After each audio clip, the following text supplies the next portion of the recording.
Go down, bend low. Let me be your daddy, yo. Let me be your daddy, yo. Baby, would you whine for me slow? Go down, bend low. Let me be your daddy, yo. Let me be your daddy, yo. 1, 2 step, my baby bad. My baby give me something no one ever gave me. Welcome, good evening, ladies and gentlemen, wherever you're watching us from. My name is Dedteh Kollie, and you're watching us on the Liberia Radio and Television Network. Let me officially welcome you to episode 2, season 3 of the Horizon. And as you know, here on the Horizon, we strive to always bring you quality content, diverse opinions on political trends, critical and balanced analysis on political and socio-economic issues, and we also bring you the peak of the current events locally and in the diaspora. Here on the Horizon, we feature panelists from different political, religious, social, and gender-based persuasion. And of course, here, there's no gimmick, no fluff, just real talk. And as always, I would like to encourage all of you when you're watching this program to please follow the Liberia Radio and Television Network on Facebook and on Instagram as well. So for this episode today, we'll be featuring a special guest from LiftSPAC. But before we get into bringing on our special guest, let me take this time to introduce to you our panelists, and then I will read you the current events we have listed for you tonight. So I'd like to have the panelists back on the screen. Bobby Mitchell Crawford, the Lord Mayor of Dedteh, Mr. Martin Boda, Mr. Elizabeth Collins. Beginning with you, Mr. Jawinkin Wea, welcome to episode 2, season 3 of the Horizon. You're muted.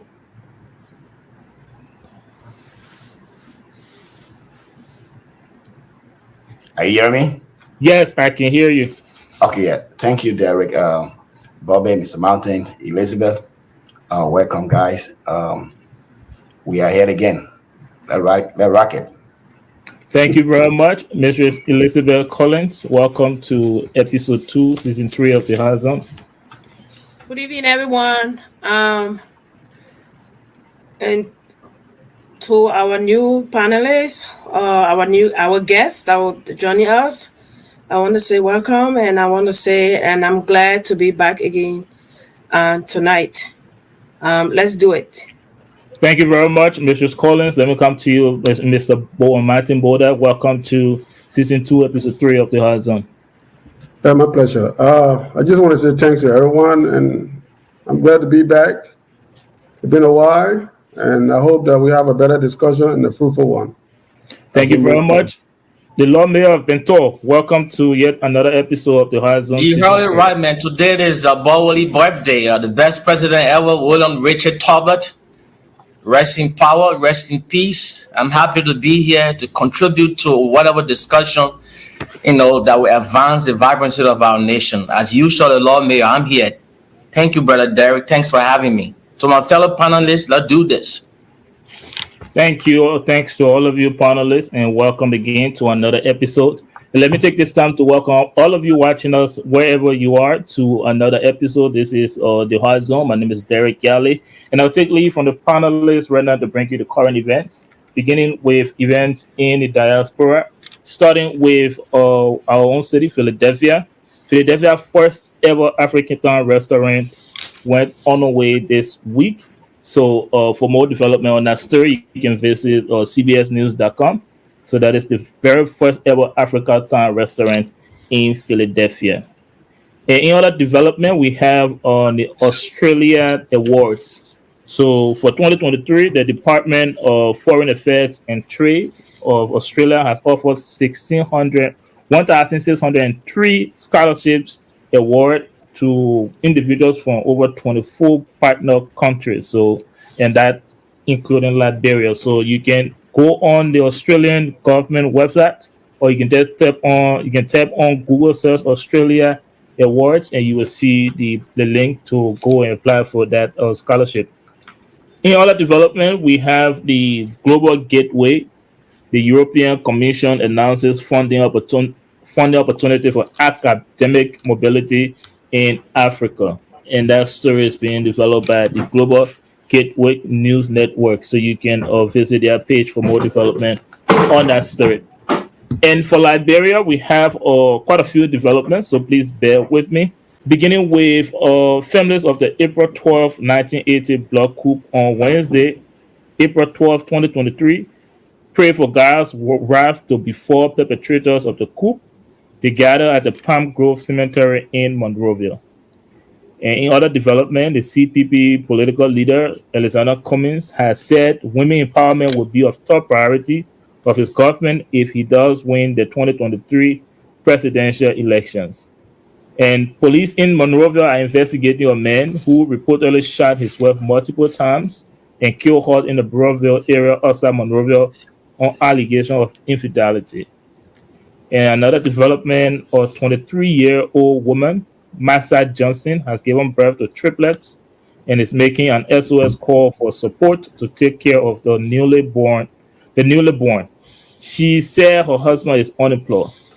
And this news is brought to you from our correspondent in Liberia, David. So thank you so much, David, for such an excellent work. In other development this week, the president of Liberia, His Excellency George Manawiya, signed into law over 782 million annual budget, and that is reported on eMansion website. That is emansion.gov.lr. And also in another development, the United States Embassy in Liberia has debunked claims by pro-government journalist Abraham Goldstein-Wion. He asserted that Ambassador McCarthy is colluding with the opposition Alternative National Congress of Alexander Cummings to undermine the WIA-led government. That story is being featured on the Front Page Africa website, where the ambassador gave his response to Mr. Wion. In Ganta, Nima County, a bag of assorted ammunition found near residence of notorious Ivorian armed robber. And that story is also being featured in the Front Page Africa website. And so we move on to two more current events, which we will be talking about tonight, beginning with the opposition leader and former information minister of ex-president Charles Taylor threatens legal action against President Weah over a 27-year-old lie. So the last but not the least is the current ongoing voter registrations. We sometime last week learned that NEC extended the registration center's closing time from 5 p.m. to 7 p.m. And we would like to encourage the general public to go out there, get registered to vote come October 10, 2023. If I'm not mistaken, I think we are 181 days away from the election. So let me wrap up that current event and come to you, panelists, so you can give us your take on the ongoing voter registration process. What are you following on it? Give us any update on it. So let me start with you, Mr. Martin Boda. Talk to our audience about the ongoing voter registration process. What is your view on it? And would you like to encourage our audience to get out there and register to vote?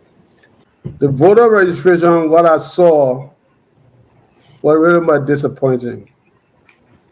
In that anybody could register to vote if you have a better argument, because there is not any measurable data or anything to verify who is eligible to vote.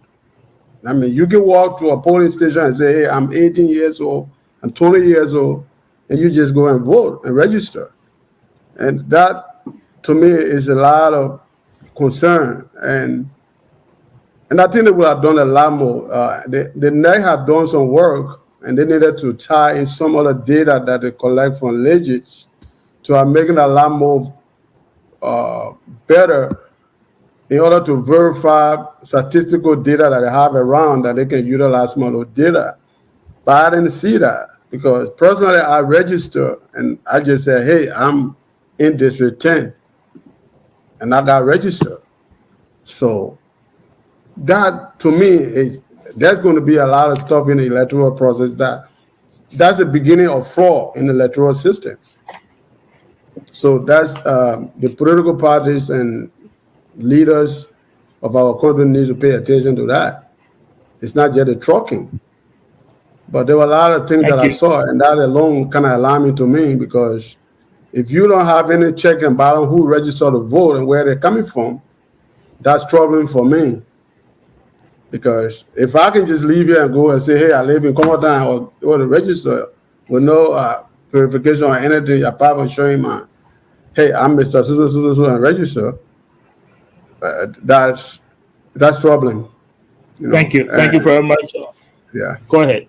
Okay, I'm sorry. Thank you very much for your take on the voter registration process. Let me come to you, Mr. Jai Winkin. Give us your take observation on the ongoing voter registration process. Okay, thank you for the opportunity. Just today, I was talking with a friend in Grand Cape Mount County. Actually, I was telling her to vote for my candidate, and she was like, "Okay, are you very serious?" So I said, "What do you mean by that?" He said, "Well, right now there are foreigners in Liberia, in where she lives, Ghanaian and other people who are doing registration for the ruling party. So to add up to what Mr. Martin was saying, it is unfortunate that in Liberia we don't have a real vetting process in terms of validating the residency of individual, whether you live in this particular place. We don't have any identity, unlike like social security or something like that. Unless you register to have a voter registration card, which is a new identity. So I believe that for our government for our election to be respected, the government should really do everything possible for the integrity of the election. They should not do things just for the purpose of winning, to allow everybody to just register who is not a Liberian. There is nothing wrong for a natural Liberian to vote, but it is wrong for those who are resident, who are not Liberians, to participate in the election. So if that report is correct, I will urge the government and the National Election Commissions to make sure that only Liberians should be participants of this election.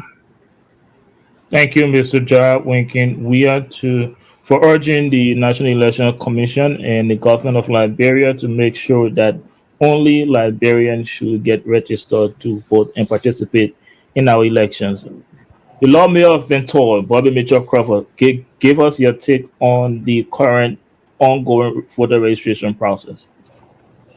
Considering all of what has been some of the constraints that has faced the National Election Commission, I hasten to say that the process has been, given what we have, it has been good so far. So my only problem here is a lot of people are complaining that the voter registration, the time that has been allocated, is not sufficient enough.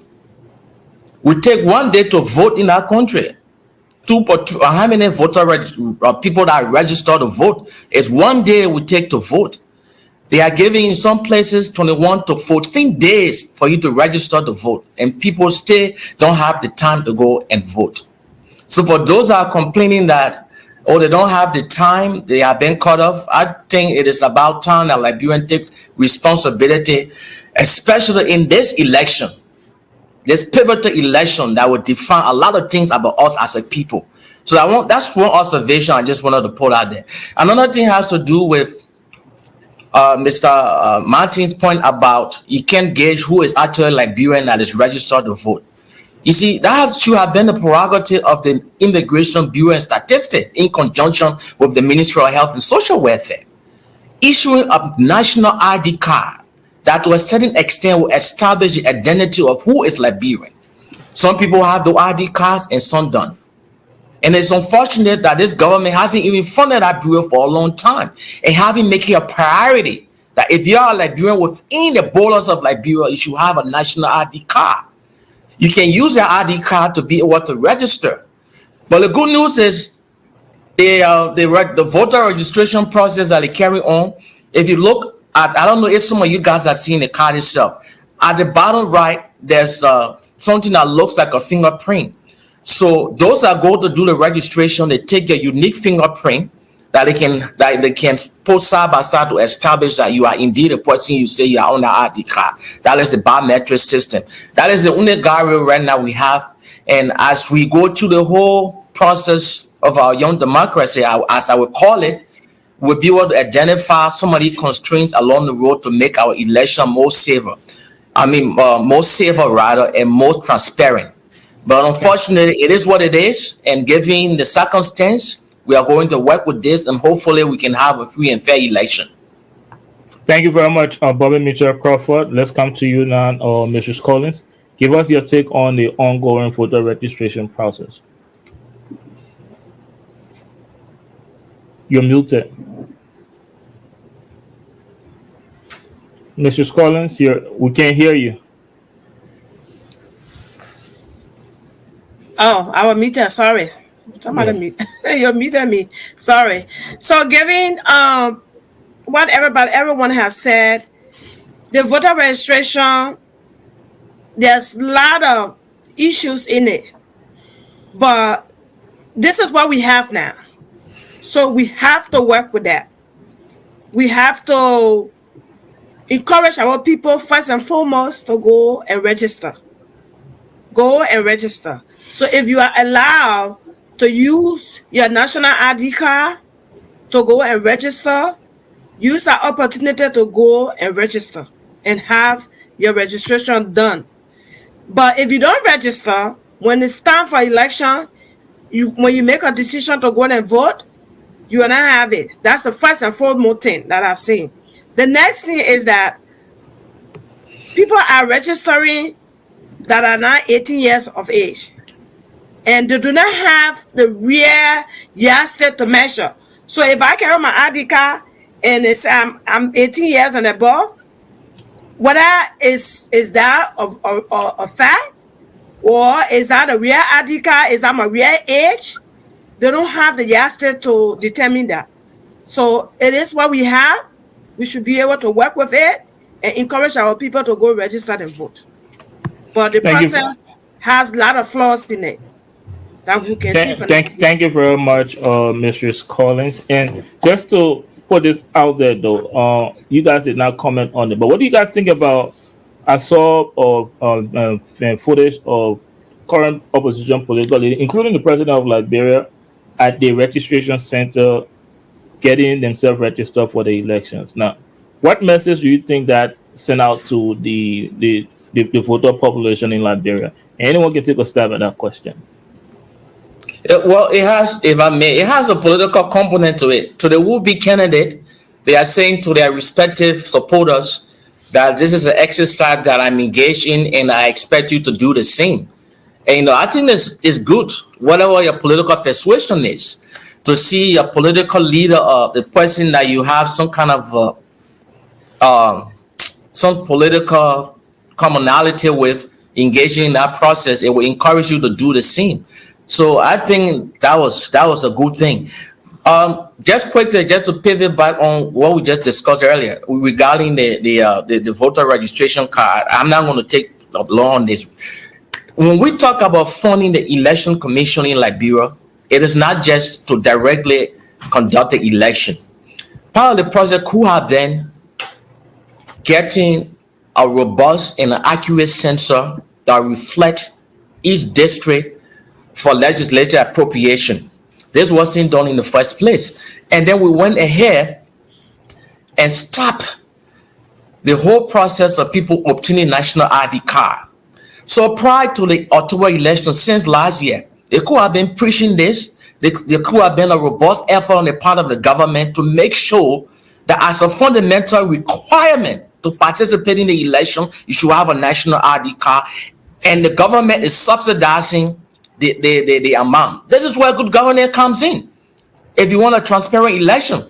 But unfortunately, Mr. We are not making a priority. You see, so when we talk about funding the election, it's not just to go and conduct election. There are so many factors and nuances that need to be addressed. And looking back now, those wasn't addressed. So we have this kind of a situation on hand to deal with in the first place. So I just wanted to register that. Thank you very much, Bobby Mitchell Crawford. And if you're watching us, I think the overall point of our panelists trying to make here that despite the irregularity, the fraud in the system, or the discrepancy, or however you call it, it's very important that you go out there and get yourself registered. It is your right. So go and get yourself registered to participate in the elections come October 10th, 2023. But for now, we will take a very brief break, and as was announced in the current event, we have a special guest on the show tonight from LiftSPAC. So we will take a very brief break. When we come back, we will have our guest on the screen. But for now, do us a favor as always, go and share this program on your social media pages, and also please do us a favor, like and follow this network. That is the Liberia Radio and Television Network. My name is Derek Yale, and we will see you guys after the break.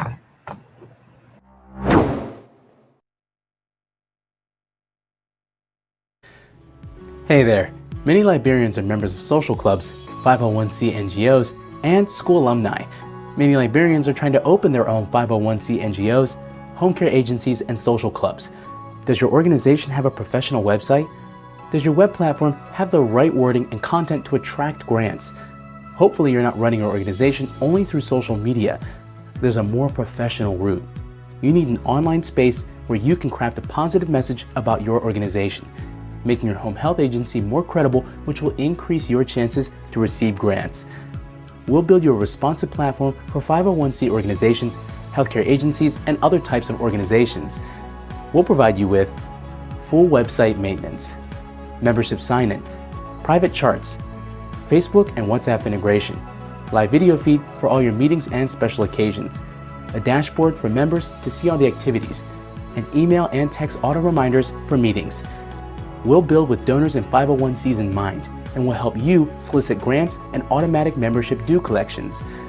Building you this amazing platform will only be a membership fee of $19 a month. Call or email us now. Let's upgrade your website. Home health agencies and small businesses, you owe it to your company to project the best image possible, and we can make it happen. Visit www.tiamit.com or call 215-966-8679. Ask for Tommy. Welcome back, ladies and gentlemen. You're still here on the Liberia Radio and Television Network. You're watching the Hard Zone, and I'm your host here. My name is Derek Yale. And also, I always ask of you to please share the program on your Facebook and or social media pages, and also leave us your contribution in the comment section. As promised, as announced in the first half of this show, we have a special guest here tonight. So let me have my panelists back on the screen. And we are playing host to Mr. Sir Dave Toja and Oscar Blezu. Correct me if I say your name wrong. And they are here representing LiftSPAC. So I'd like to officially welcome them to the Horizon. Oscar and Dave Toja, welcome to the Horizon. Beginning with you, Dave Toja. Thank you, Derek. Thanks, everybody. I'm delighted to be here. And as you said, my name is Dave Toja. I don't know how that, I don't represent Team Gonglo. I'm not a member. But I am for the Liberia First Super Political Action Committee, the first of its kind in the Republic of Liberia, to the best of my knowledge. That's what I represent, and we are a non-partisan institution that just won the best for Liberia. So I'm happy to be here. Thanks all of you for the invitation. Thank you very much. Thank you very much, Sir Dave Toja. So let's come to you, Oscar, and please correct me if I say your name wrong. Bless you. Welcome to the Horizon. Yeah, you pronounce my name very well. I'm Oscar Blesu, and I'm happy to be on your show and to be friend with you. This is my first time appearing on a talk show. Thank you. Thank you very much, and we are happy to play host to your first appearance on a talk show. So again, let me welcome you guys to the Horizon, and this is how this is going to work. You guys are representing LiftSPAC, lifting people, lifting voices. So we're going to take turns asking you guys questions about your organization, and also we will continue with our conversation we have outlined tonight. If you guys choose to participate, that is fine. If not, we'll thank you for your appearance here today. But before we get into it, let me recognize the presence of our new panelist, Chief Dedteh Kollie. Welcome to the Hard Zone. Let me take this time to officially welcome you to the team.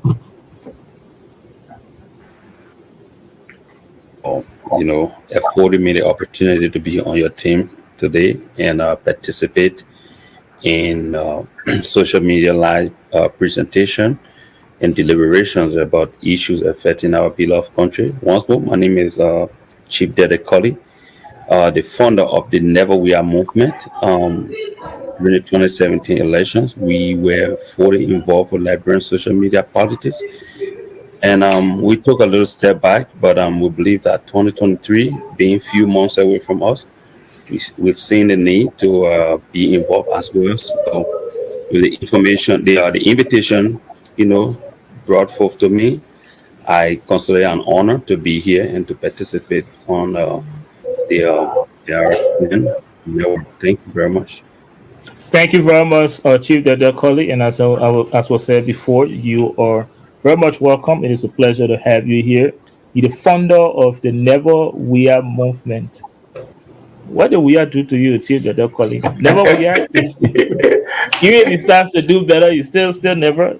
But again, welcome to the team. But let me come to you, the veteran himself, Reverend Adi.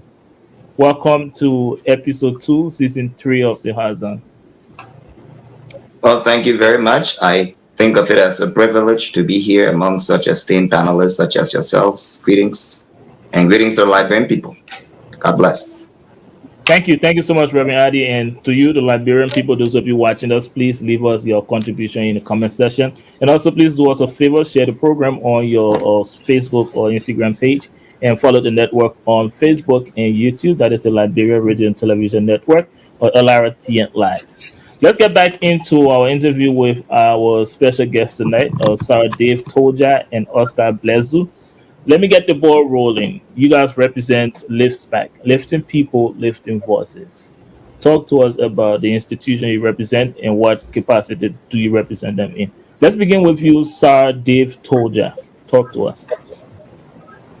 Okay, thank you again. As I said, the LiftSPAC is the acronym for Liberia First Super Political Action Committee.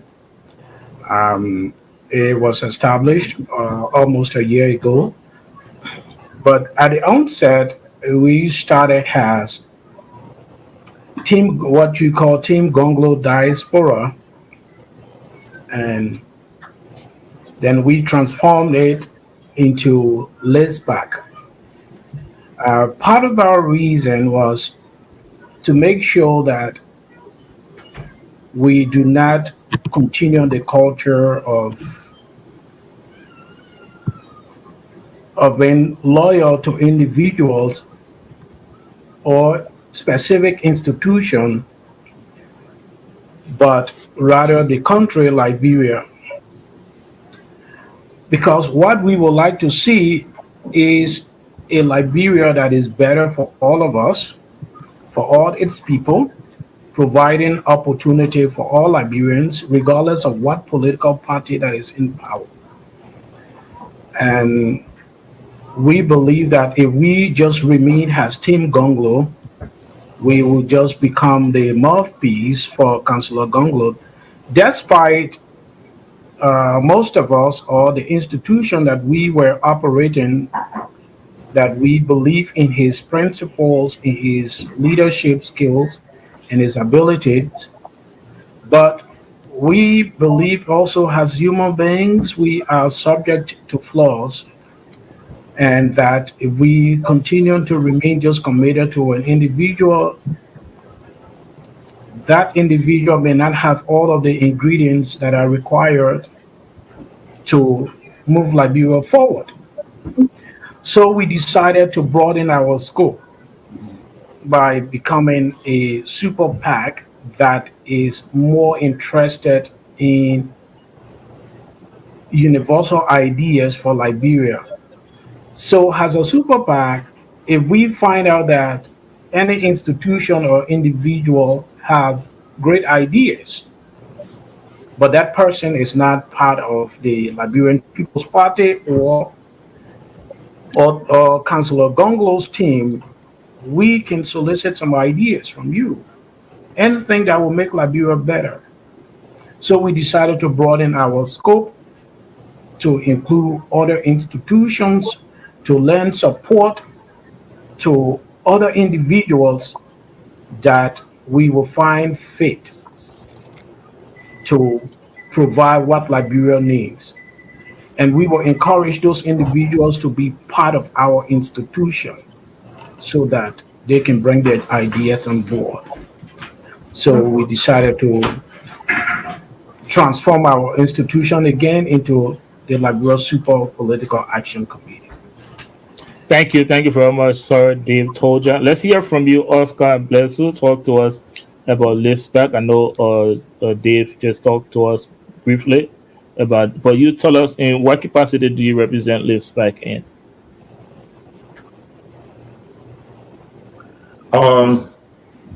Currently, I'm the General Secretary for LiftSPAC. As my director already said, that we were first team Conglo in the diaspora, and we transformed to LiftSPAC based on the ideology that he just mentioned. And our mission, we do not submit to any individual. We submit to ideology. Yeah. Thank you very much. And guys, we are at the maximum of panelists we have here. So I'll come to you for one question, and when we still have time, we'll come back to you for another question. Please keep your questions brief and to the point. Let's start with you, or Reverend Adi, if you have any question for our special guest here tonight. Yeah, so you started with the Gonglo, Friends of Gonglo, and then you've transformed your name. How should people see you now? What caused you to transition from the ideology of what Mr. Gonglo represents to now saying, no, we don't want to be beholden to an individual but a party? Don't you think that kind of looks a little interesting for people to question your loyalty to an institution, ideology, or personality that envisions or embodies that political vision?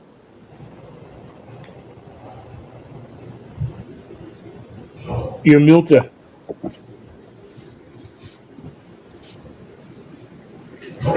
Well, the reason why we started Team Gonglo Diaspora was we believe in the principles that Councillor Gonglo bring to the Liberian politics.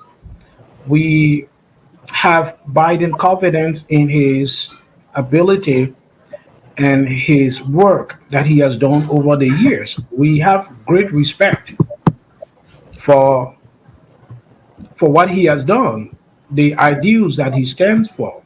We think those are some of the ideals that are needed in the Republic of Liberia if we are to have a better nation. We believe that strongly. And we still do.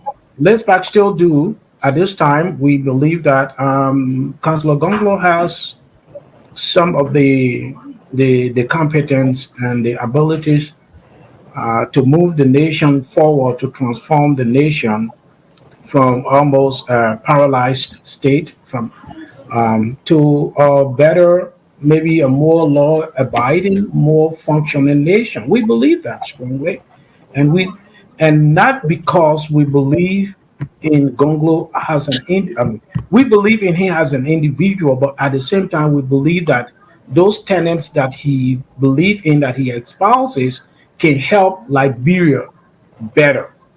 The reason why we decided to transform ourselves is if we believe in Gonglo, in transforming Liberia, what happens if he's elected?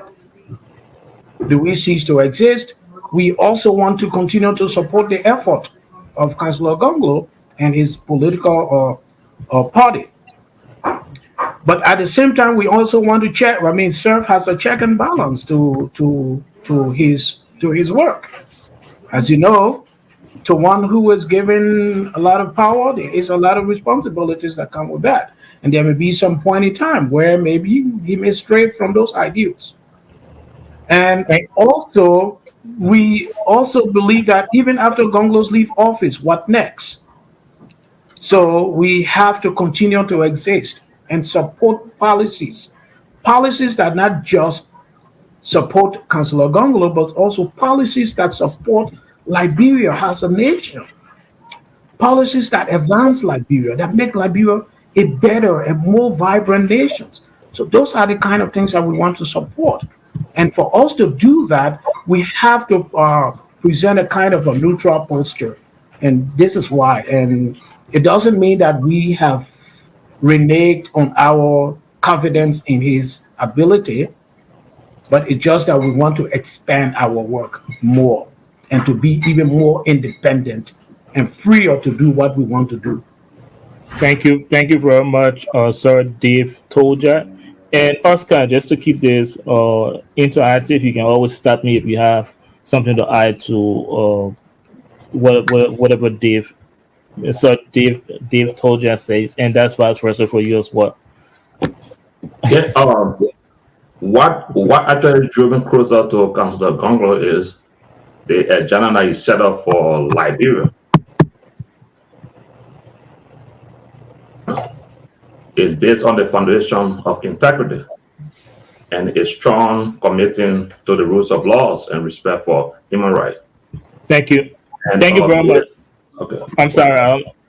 Yeah, that's okay. Were you done? I'm sorry. No, that's okay. We'll leave it for now. All right. Thank you so much. Let's come to you now, Chief Dedteh Kollie. Do you have give your question to our guest? Well, I'm going to be as honest as I can be because taking into consideration my belief in my country and my desire for change in Liberia, I think there's a problem with this institution, and I will ask them to kind of go back in their closet and recalibrate, because they are noble individual you chose to support from the initial stage, Councillor Gonglo. I don't have a question for you, but I see no reason why you should change after you initially started as a Team Gonglo and decided to transition into some different institution. It just shows to the Liberian people that,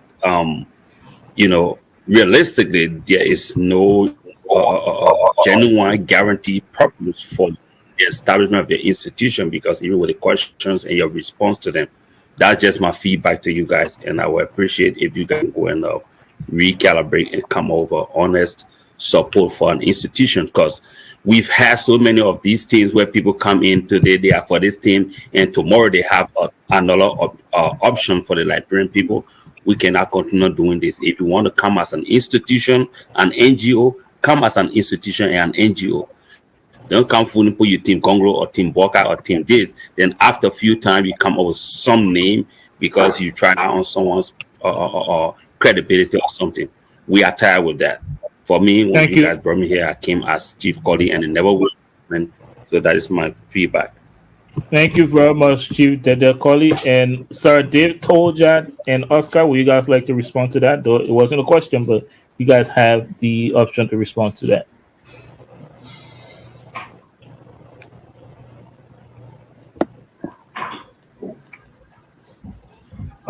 Okay, I'm not muted. Okay. Well, I mean, he's called Chief. He's entitled to his opinions. And I don't want to debate opinions. But again, what we are saying is that our name was Team Gonglo Diaspora. But again, we want to expand our work. Okay, and part of our work is to support a candidate that we find fit to present, to better serve Liberia, and not just a presidential candidate. If we find that there are legislative candidates, we can also throw our support. In fact, we have a brother that is in Grand Jada that is running, and we are also throwing our weight behind that person.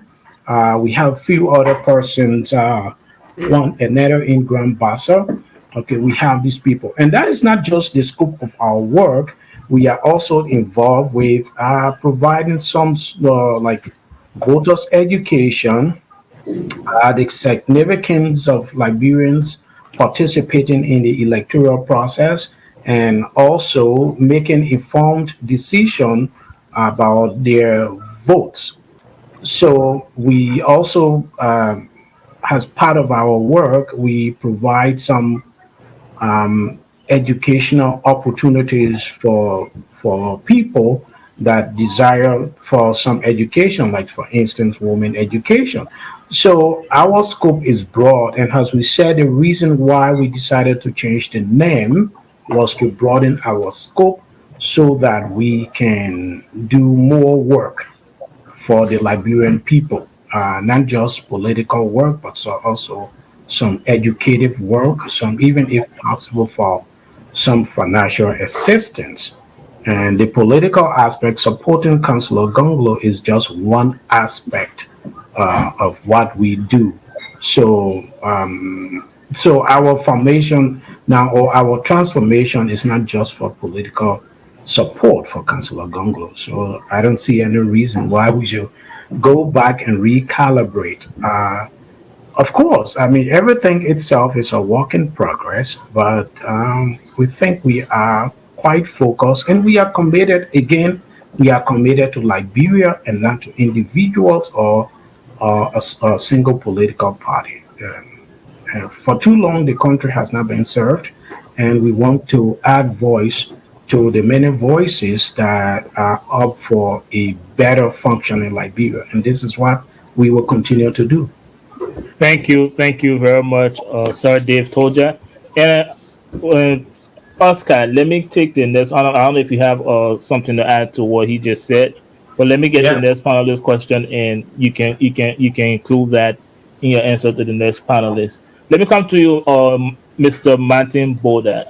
I see you've been very quiet here the whole time, so talk to the special, talk to our guests, please. No, he can keep the fire for me. No, Bobby, I'm sorry. Not for you, brother. Thank you, Derek and David and Oscar. I want to take you for the idea. I mean, you guys trying to formulate something. But my concern here is, like, you're not a super PAC. Is that where we're going as a super PAC? And where is your funding? Do you guys have a base in Liberia, or where is this organization officially based?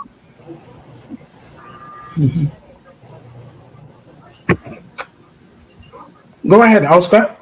Yeah. Thank you for that question. It's a brilliant question. We are membership funding. People pay their dues, and we work in. We are a super part to raise money for a political campaign. But right now, our membership is the one that we depend on to sponsor our initiative. Thank you very much. Let's come to you. No, and you have something to add? Go ahead. Yeah, I mean, we are registered in the United States, and we also are registered in the, and we are also registered in Liberia. And as you said, we are still in kind of more or less into our formative, or we are still growing in kind sort of a formative stage, but we are located in, we have offices in Grand Jida, in Sino, in Grand Bassa, in Monserrado, and in some parts of Bronx County. So we are gradually growing, and as time goes by, our work will be expanded and broadened, to the various parts of the country. So, so all I invited is an open institution that is to serve Liberia. Thank you very much. Let me come to you, Mrs. Collins. Please ask your questions to our guests. So your institution is across the board supporting all political parties? Hopefully, as we said, we support principles that are good for Liberia, ideas, thoughts that are good for Liberia. So, yes, we can support any political entity that we see fit, that is within our scope. If you go on our website, you will come across our mission, our vision, the objective for our establishment. If we find any individual or institution that support those or subscribe to those ideals, we can also work along with that institution or that individual. But we have to do a very thorough investigation and analysis of what this institution or individual stands for. And if this person stands for a better Liberia, a progressive functioning Liberia, we will support your ideals and your aspirations. So yes. Thank you very much. Let's come to you now, Mr. Ja Winkin Wia. Give us your question to our special guests. Okay. Thank you, Dave. Thank you, Oscar. From what I am understanding from you, you are a super PAC. So that means your organization can endorse any candidate of your choice, regardless of a political party. From what I understand also, that means that your party for the presidency, your organization for the presidency, is endorsing Councillor Gonglo. Am I right? You are right. That's the question of Mr. Ja Winkin Wia. That's a real song. Is that really a question, Mr. Ja Winkin? It's a confirmation. It's a question that's on record. Information. It's a confirmation. I think that clarifies that the organization says that so beyond the presidency, they can support any candidate, any of the political parties who aspire to the same position. That's what they are saying. And I want that to be clear to many people who are a little bit confused. Mm-hmm. But for the presidency, this organization is endorsing Councillor Gonglo. Thank you. And the reason I asked you whether that was your question, because I don't know in which capacity you're speaking to now. You're speaking as a communication director for LiftSPAC, or you're speaking as a panelist on the hard zone? Derek, you are starting trouble. Yeah. I don't want to start problems. Let's move on to Bobby Mitchell Crumble again. Give you a question. But man, we're not having finished right here, man. The whole interview, I'm really, man, just like, look, this is a hard zone, man. Let's put some fire here. Yeah, wait a second. I really dislodge the whole argument. Okay, you got nothing to say. Here's the thing. Normal days, you used to have that organization. It was a government entity. It was headed by the late Alhaji G.V. Kroman. They called the Liberia Institute for Strategic Studies. Those are old enough can remember that. And then right after the war, Sawyer had CD, the Center for Democratic Empowerment. Those were entity or organizations that had a clearly defined goals and policy. my brother, with all due respect, your ambivalent posture on some of the questions that I will ask you is glaring. I know your intentions are good, but the jargon, the language, since you guys morphed into the organization from Team Gonglo to this organization that to a certain extent is trying to be a civil organization that will help to move our transient democracy in the right direction. What identifiable feature have you got engaged or like characterized you differently from all the other organizations out there? Because what you explained to me is almost like you got an extension of Team Gonglo's team and giving the polarization of our politics. No, I come here, I'm done yet. I think this thing is there on arrival because you haven't convinced me. All I'm hearing here is a perpetuation of Gonglo policy, which I'm not against though. I respect the ex-team lawyer.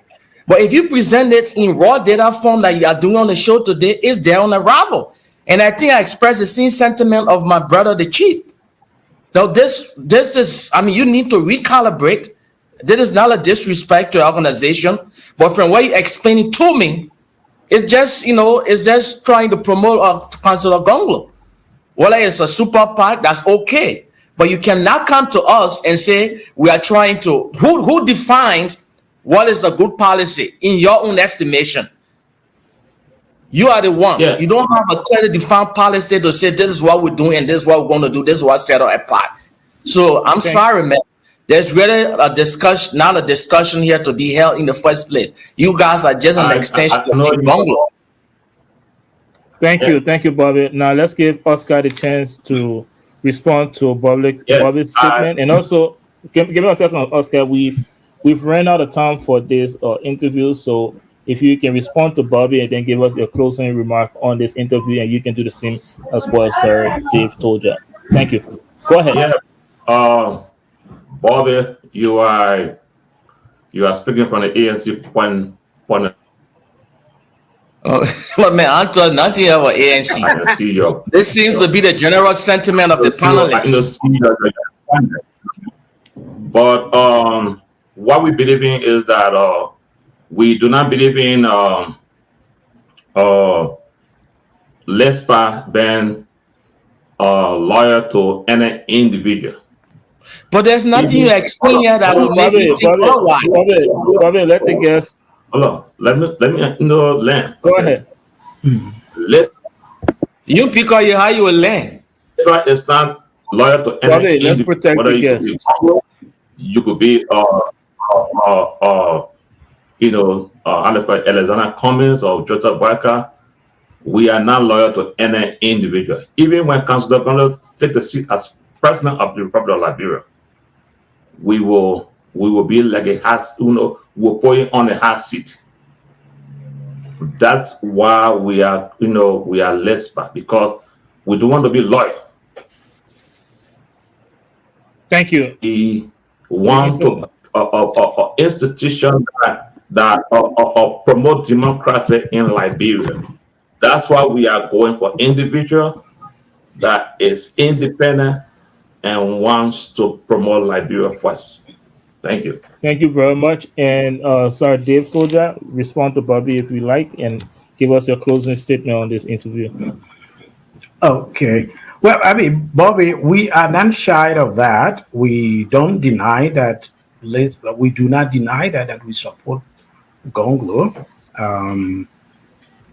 And when we say we support Gonglo, all that we are telling you as well is that our support is not just limited. We are not an entity that is just focused on Gonglo alone. Yes, we support Gonglo. If the debate is about we have no reason or rights to support Gonglo, then you can, or if you challenge our decision, our resolve to support a learned counselor, a person who has worked as studiously for this country, someone who has bled for this country. That's not a question here, though. So if that is the intention may be good, but since you morph into an organization, that's the problem. I'm not questioning your organization. No, But what we said is this, that we want to expand our functions, our responsibilities. We have decided to expand so that it is not just a team gonglo, but All I see is the derivative of the Gonglo's team. We've already ran out we of have time. expanded our work, and we don't hide from that we support. Every day is a hard zone. We got to make it uncomfortable. Yeah, we got to. We have to discuss the issue. We don't plan on making anyone comfortable on the council. Right. But I mean, but be objective. We're discussing the issue. We don't have the opportunity to express. Chief Kollie. Chief Kollie, let's respect the rules and let's allow the guest to give his closing remark on this interview. We have exhausted the time allotted for this interview. Go ahead, sir. Dave told you. Okay, so I mean, LiftSPAC again has a lot of functions and functionalities, but we just focus on the gonglo aspect. So, I would like to thank all of you for the invitation. You see, the problem, what we see in Liberia now, there are various schools of thought. Liberia is at a point where we are practicing democracy now. Where we have found changes in the world where maybe a radical person comes to power through the force of arm, and then he brings about radical changes. That in Liberia, as we see it, is not possible because we have democracy that we are practicing. So there will be no force of arm.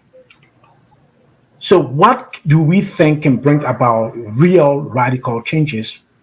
We need what you call a constitutional or a legal rabble-rouser to transform Liberia. Thank you. So, can you it doesn't require an ordinary person. So we felt that Councillor Gonglo can be that legal or constitutional rabble-rouser that can turn over things and make Liberia the kind of country that we desire it to be. And this is why we support him, the LiftSPAC support him. So thank you folks for the time. I enjoy the moment. I look forward to another, if anybody wants to bring up a debate about our support for Councillor Gonglo. Well, speaking of debate, both of you have the invitation to stay on with us tonight to continue our discussion on the signing of the revised Farmington River agreement. So if you guys chooses to, you guys can stay and have that and participate in our conversation with us. But for now, thank you guys so much for the interview, and we wish you well in your endeavors with LiftSPAC. But getting back to our audience, thank you guys for watching us and continuing to participate and leave us your contribution in the comment section. But for now, let's take a very brief break. You're still watching the Hard Zone. My name is Derek Yalit. When we get back, we will get right into our discussion concerning the signing of the revised Farmington River Agreement. But for now, let's take a very brief break.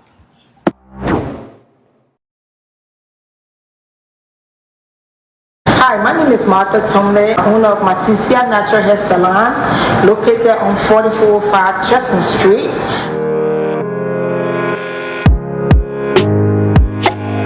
We are specializing in locks, natural hair, braids, and etc.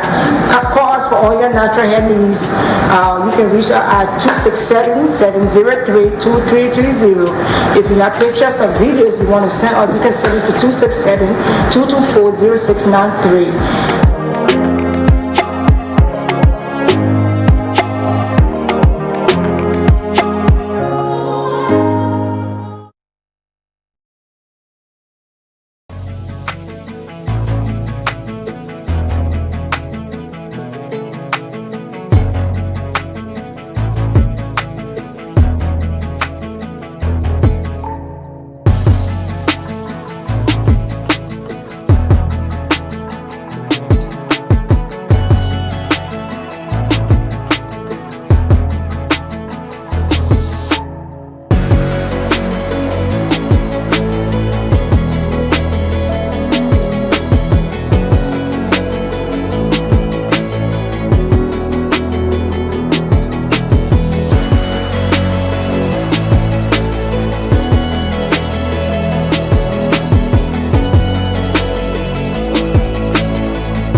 Welcome back, ladies and gentlemen. You're still here watching the Hard Zone on the Liberia Radio and Television Network.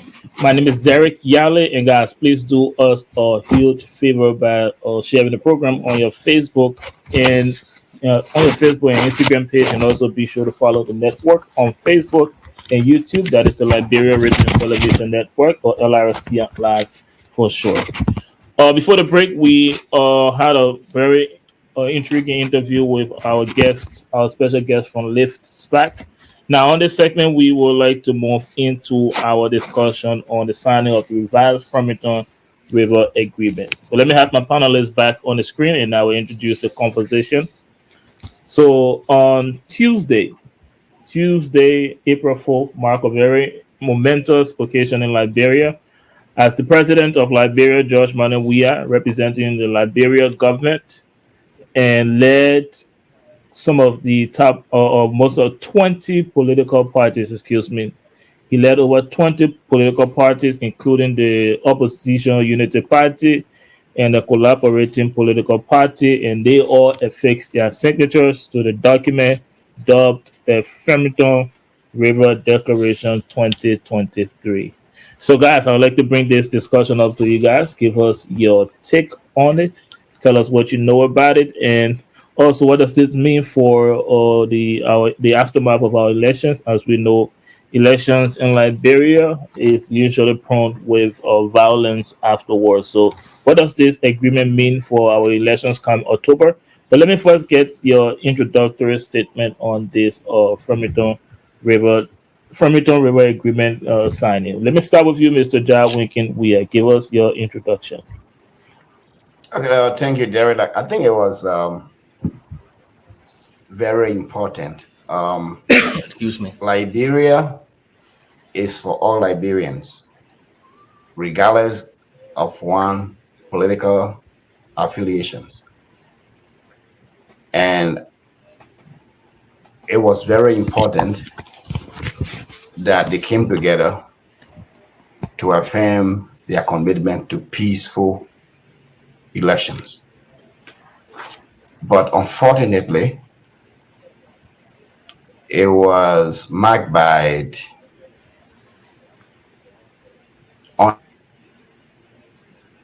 You're muted. He muted. I hear internet. The internet. Unexpected behavior. Are you hearing me? Yes, Mr. Ja Winkin, that is actually what we're going to talk about next. Okay, so if you could just give us an introduction on the signing. All right, so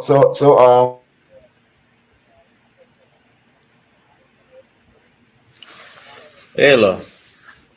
We hope to have you back, Mr. Ja Winkin. But for now, let's come to you, Chief Dedteh Kollie. Talk to us about the signing of the revised Farmington River Agreement. And if you followed that event, we saw our top opposition political leaders. We also saw the former President Ellen Johnson Sirleaf, and they had representative from ECOWAS as well. So talk to us about that event. Well, thank you very much for putting me the opportunity to talk. I'm going to be very brief. I will start with the important. Yes, the event itself, the intent was great, but is it going to be actually implemented to its fullest extent? That's the question. Because even like there's a group of guys called themselves the Economic Freedom Fighters. They were invited, and their CRC was denied entry into the event, even though he had his pass. So we talking about having a peaceful coexistence, peaceful elections. We are signing document. We are doing the ceremonial aspect. But are we going to live up to these commitments? These same documents were signed in 2017, before the 2017 election. And after the 2017 election, all through during President Weah's first term, we saw a lot of violence across Liberia. So what do you think? What is the yardstick do we think that we are going to use to think that this particular process is going to be transparent?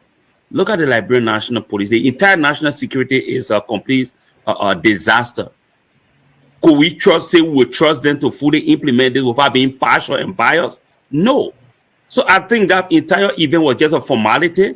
This election, I don't see them following through with the commitment they made over there. That's my personal opinion, though.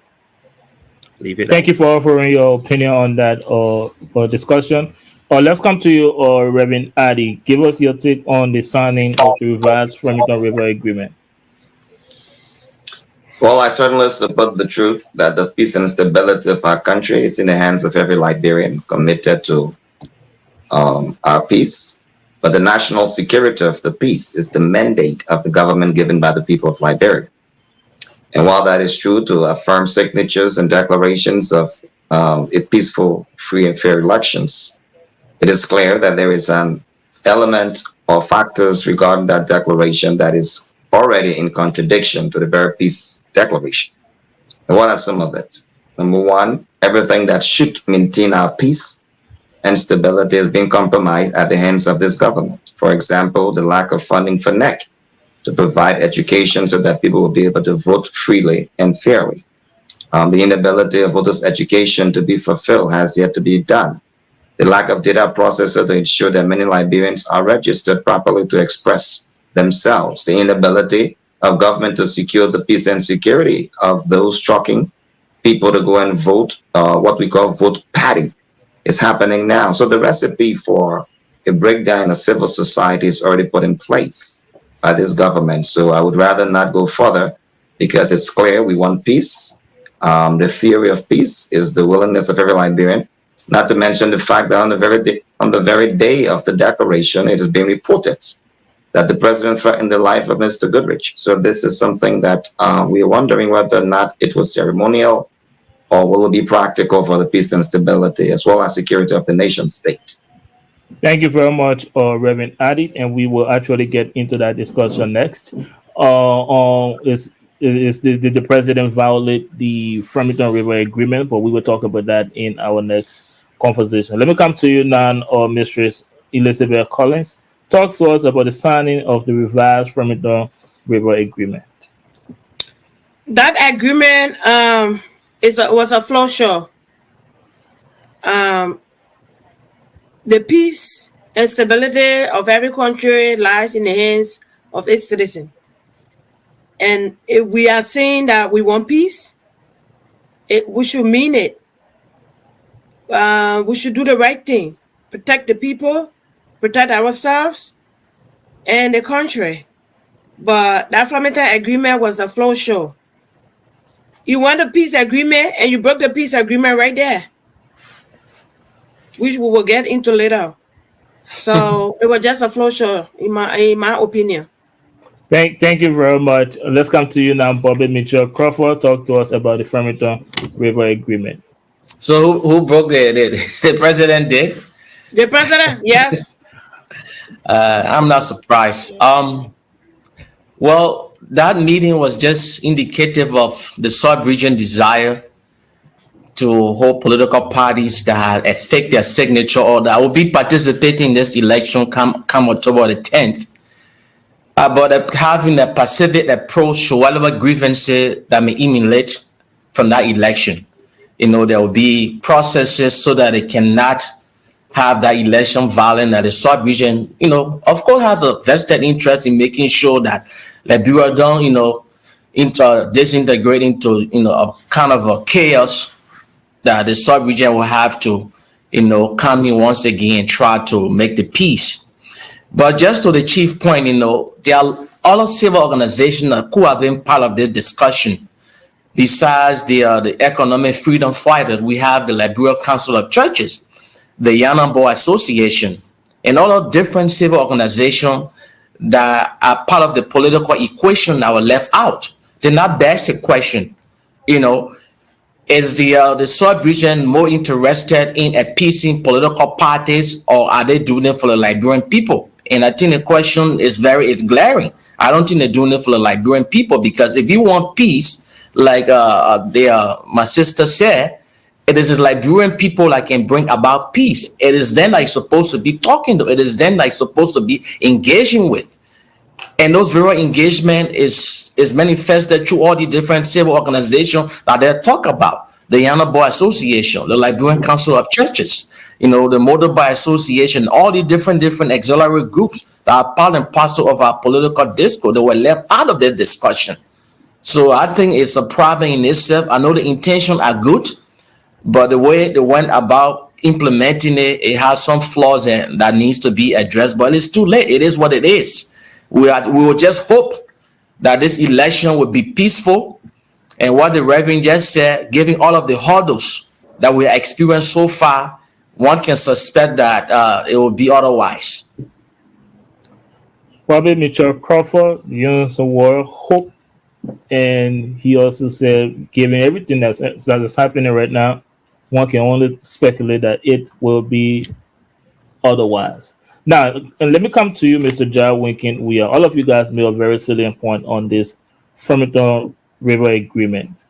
Now, Reverend Adi said something very important, and also Chief Dedteh Kollie. He said this is a complete contradiction. Yeah, I said, moderator, I'm still here though. I am so sorry. I thought I came to you. I will pause right now. No, I'm sorry. I apologize. I told you already. Go ahead, give us your introduction. It's all right. I'm sorry. Go ahead. Yeah, it's kind of funny and to me, looking at our political institution, people that we expect to give our country to, all of them playing to the tune of pleasing other people and not even considering, if you sign such an agreement with the leading government, you already submitting yourself. You already have a lot of issue with the government. And here you have expect your signature to whatever kind of other elections. You have already given a submission. So it don't make sense to me for the political party to have gone and sat and signing people with the ruling government. We should know they're not going to abide by what the outcome going to be. So it doesn't make any sense to me at all. Can you expand on that? Are you saying that they shouldn't have signed that document? Can you talk not at all? Not that. What do you think the optics would have been had they not signed a peace agreement? What you sign a peace agreement for? Other assumption? What are you signing a peace agreement for? What are the flaw that you know happening? Have you accepted all of those flaws through the electoral process? So if you sign an agreement accepting everything that is happening around it, because that's the result of the elections. So I personally, I think there are a lot of mistakes made by the political leader in Liberia for that sign of that paper, just for formality. Maybe they just want to show up to the Liberian people, yeah, we are united. Thank you. I'll come back. Tomorrow, on the election will not be, someone will not be happy about it, and they will start making noise. Thank you, Mr. Boda. I'll come back to you on that. You're saying that it was a mistake for the opposition or community to sign that agreement. But let me draw our attention back to what Chief Dedteh Kollie and Reverend Adi said. Reverend Adi said that the recipe, and correct me if I'm wrong, the recipe for civil unrest has already been put in place. Now my question is, can we trust this government to maintain or ensure peace during the elections period and afterward? Can we really trust the current administration to do that? And let me come to you, Mr. Jar Winkin, and then I will come back to you, Mr. Reverend Adi, so you can expound on that. Can we trust the current administration to maintain the peace? Why or why not?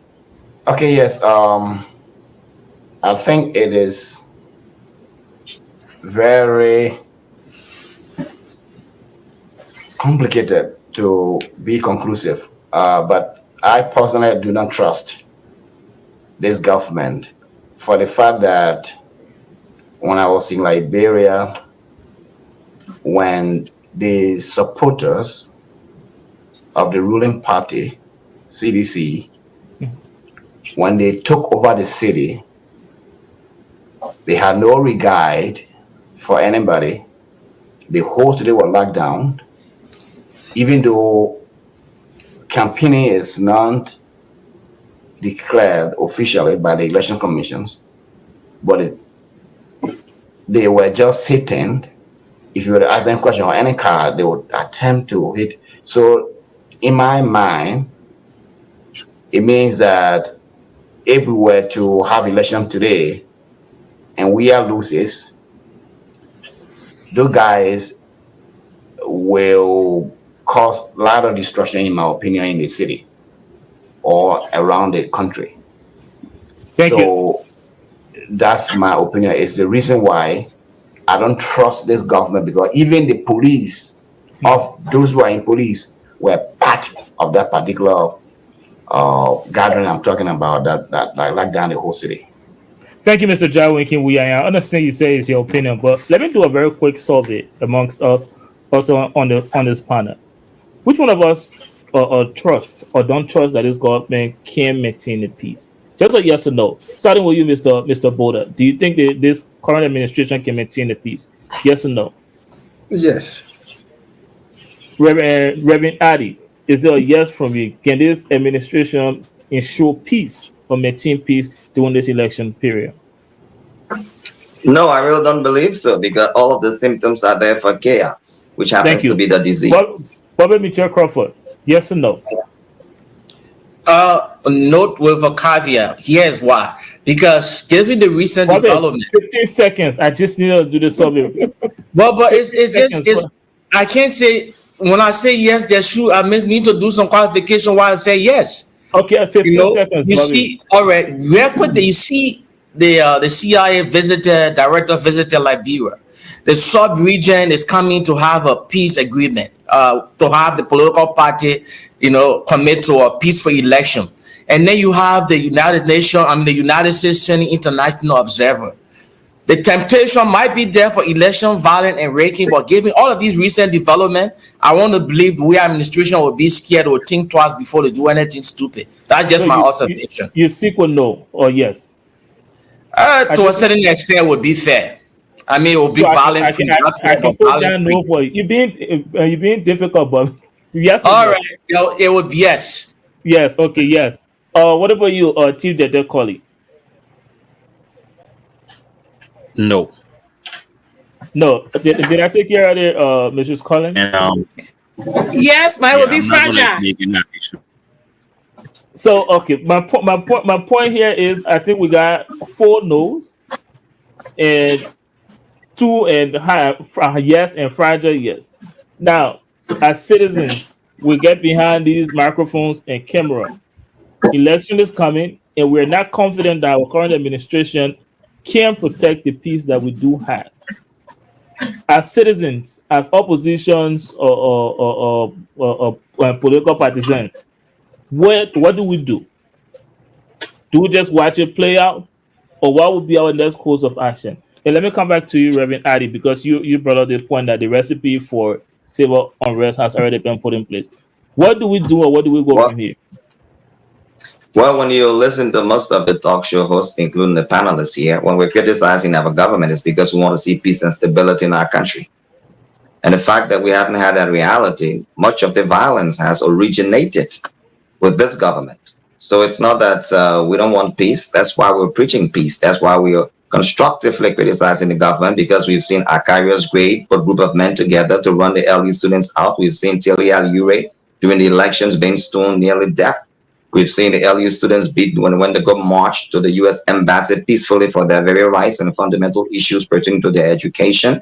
So we've seen CDC trucking people back and forth, mysterious extrajudicial killings in the country, all because of power. So that's why we're skeptical, and we are hoping that we don't want to go to the dark days of yesteryears. So I don't think that they'll be able to maintain the peace, but I'm hoping that they do, as is mandated by the Constitution. The people deserve better. Thank you very much, Reverend Addy. Let me come back to you, Chief Dedteh Kollie. Where do we go from here now, knowing that our peace is very fragile, and we are not certain if this current administration can maintain and show peace during this election period? As citizens, where do we go from here? Give us your take. Well, the responsibility lies in the hands of each and every Liberian to, govern themselves during these elections and be, responsible. But realistically, with what of us have said, this government, past activities, shows enough reason for us to have fear in our mind that this election will be marked by a lot of violence. We know CDC is not a party that is full with competent Liberians. There's a lot of them who are in position. They are not competent enough to be in those positions, and they don't want to, relinquish power. So that by itself is just a challenge posed against our people and our country. So it's a hard thing to determine, what the outcome is going to be like. But realistically, from my point of view, I think this is going to end very bad. Just based on my personal opinion, is going to end bad. This election is not going to be free, fair, transparent. There's a high possibility the national security is not going to be able to contain the uprising of the people, because the first thing you look at the census that just took place, the census was a complete, I don't know how to describe it. And we look at the current voter registration process. The current voter registration process, they are introducing technology process where you have to go from within a country where we don't even have stable electricity, and you're going to register people in the villages and in these bushes, and you think this is going to be legit. There's a lot of reasons why we think there's not going to be a peaceful elections in Liberia. So yeah, I will stop there and allow someone else to take it on. Yes, thank you very much, Chief Dedteh Kollie. We have exhausted the time for this discussion. Well, I would like to close with you, Bobby, and to kind of argue for the government. What if a supporter of the government argues that we do have a reason to believe that this administration will indeed protect and ensure peace during this election period based on their track record, previous elections, the elections that brought the senator from Massachusetts County to power? That was one of the biggest defeat the current administration took since their party were funded. And international observers stated that that election was free, fair, and we all saw it was peaceful. So based on that, what if the supporter of the government argues that we have reason to believe, despite everything that's going on, that this government will ensure and protect the peace that we do have? How do you reconcile with them? The difference is this time around, it is the presidential election. The president that has the authority to appoint over 450 government bureaucrats. So if even the president wants a free and fair election, there are people with vested interests that want to do otherwise. Agents of the government may engage in behavior that prove to be futile to our peace that we enjoy. The reason why I hesitated to say yes, since President George Weah came back from the United States when he had a briefing with the CIA, a lot of things has changed. The way he conduct himself in public, some of the killings and disappearing have cooled down and stuff. That gave me hope. Nobody know what kind of conversation he had with Uncle Sam, but I can assure you that it has something to do with maintaining the peace and the fact that we have the sub region involved. I mean, there might be some irregularities, but when it comes to maintaining the peace and there's any semblance of uprising, especially from regime sympathizer, I don't think the sub region want to sit there and allow Liberia to once again go into that chaos that they saw 20 years plus. So that's what gives me hope. All the different developments, CIA visit, the sub region signing peace agreement, whatever it is. So that alone in itself will say, you know what, this time around, there may be irregularities, but when it comes to maintaining the peace, we actually even try it. Thank you very much, Bobby, Mr. Crawford. And before I wrap up on this discussion, let me read an excerpt from the president's speech at the signing ceremony. It said, President, we are called on political party leaders and stakeholders in the upcoming elections to avoid vices that have the tendency to cause violence and disrupt Liberia's heart and peace. In his words, he said, let me therefore use this occasion to urge all stakeholders who have a vested interest in the October elections to avoid incendiary language and what I perceive to be a growing culture of militancy, which can have the propensity to quickly I see these people can wear red beret. which can have the propensity to quickly spill over into violence. And that's what they do all the time. Well, in continuing with that development, we have here opposition leader threatening legal action against the president. Speaking of violation of the Framingham Agreement, so the president, we are actually violate the Framingham Agreement. We will talk more about that when we come back from the break.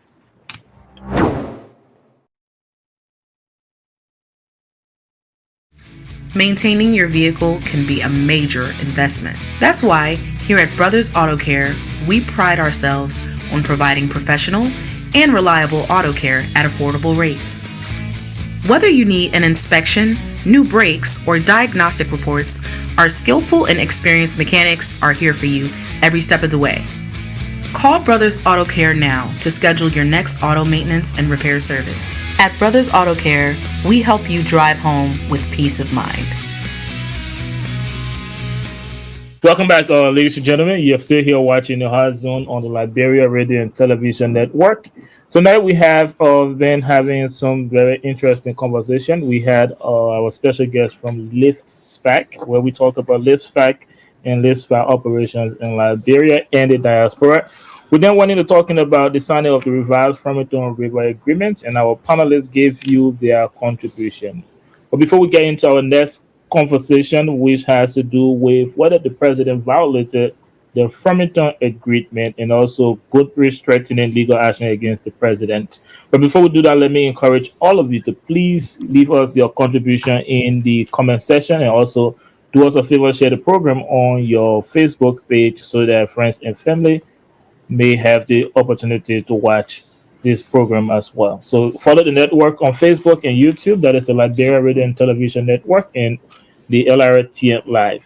But for now, let's have our panelists back and let's get right into our next discussion.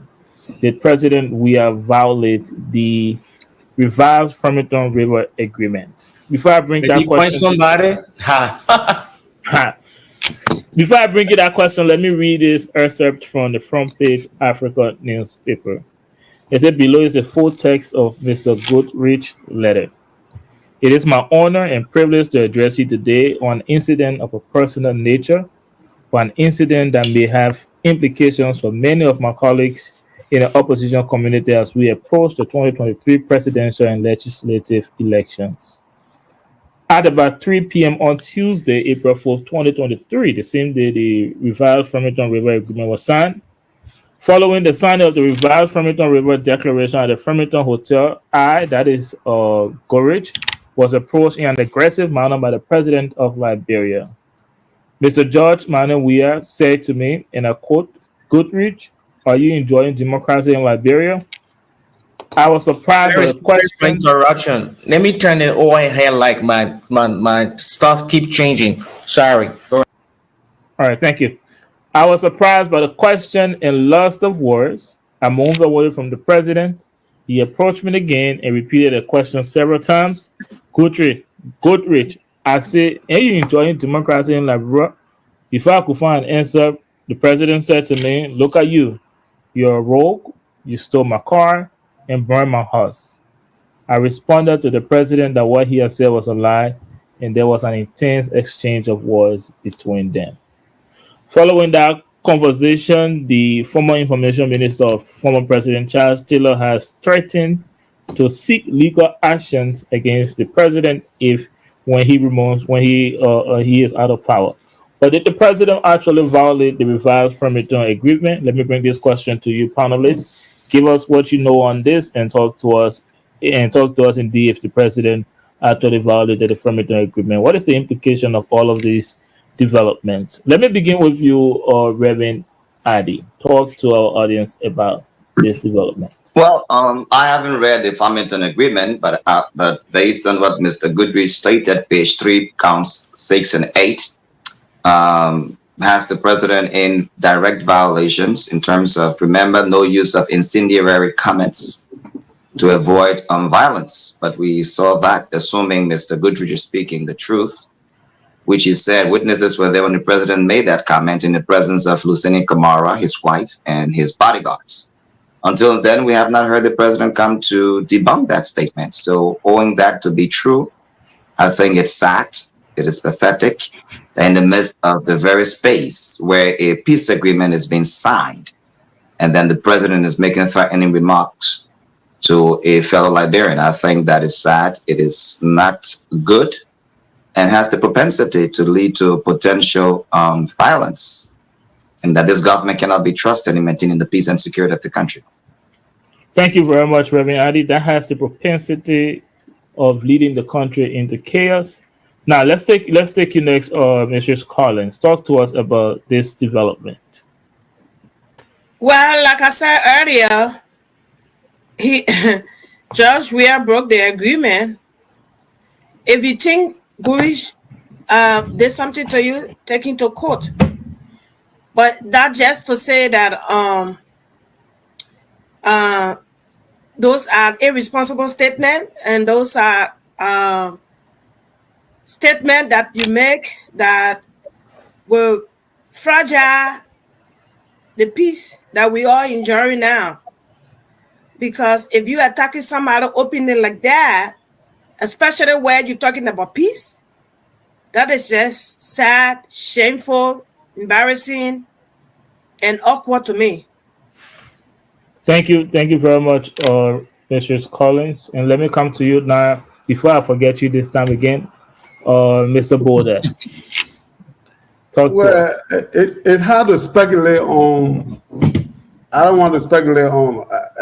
That's Mr. Green's side of the story. So, but if it is true that the president made such a remark, it's unfortunate. So, we need to be civil when we're talking to each other in this political climate. And he, being the president of the Republic of Liberia, needs to start a conversation. So, but I don't know the full detail of what happened between the president and Mr. Goodrich. So I want to end at that note. Thank you very much, Mr. Boda. Let me take you now, Mr. Ja Winkin Weir. Give us your take on this development.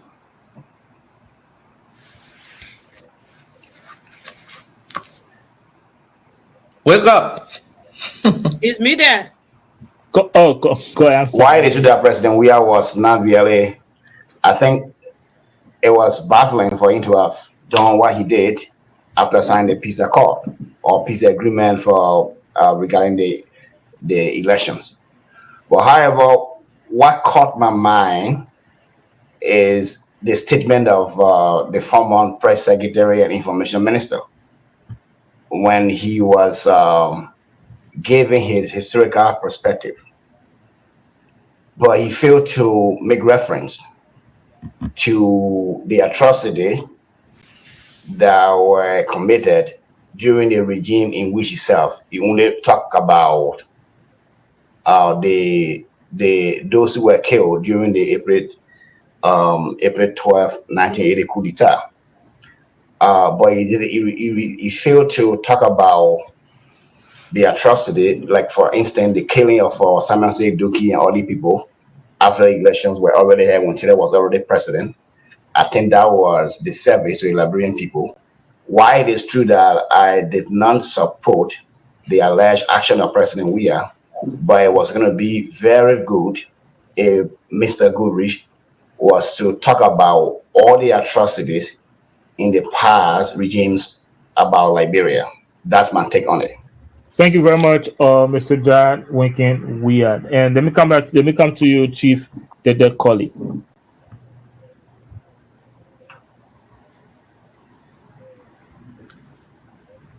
Well, thank you very much. But in response to that, of the action of the president, I don't think it met any of us as social media activists and advocates and panelists on your show by surprise. This, will take me to a flashback of the statement Vice President Joseph Nima Boakai made before the 2017 elections. You should not give big people job to small children. This president is a grown-up kid in his head.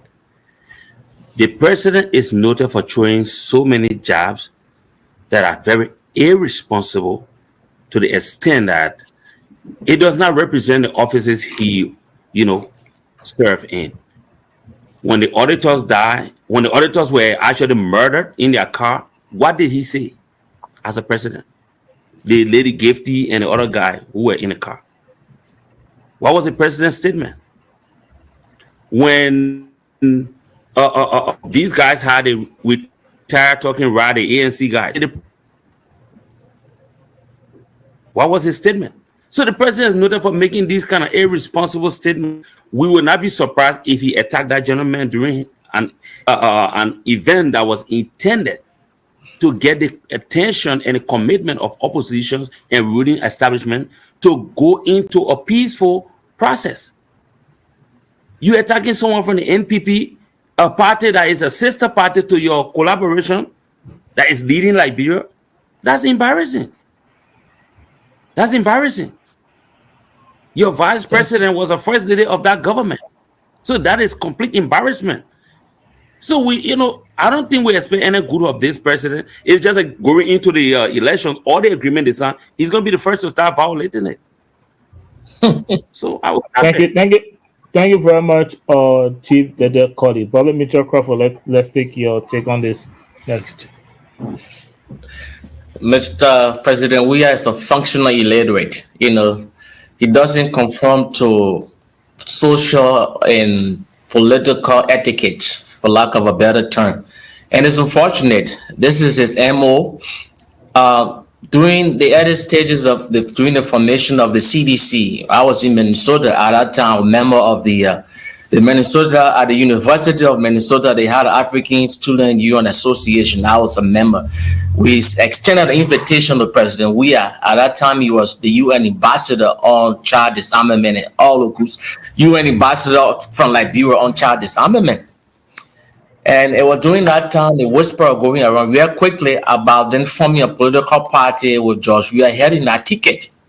I still remember, my friend, I was in that meeting at Salimatu Butler House. That was in early 2000 and what year was it? 2004, 5, around that time.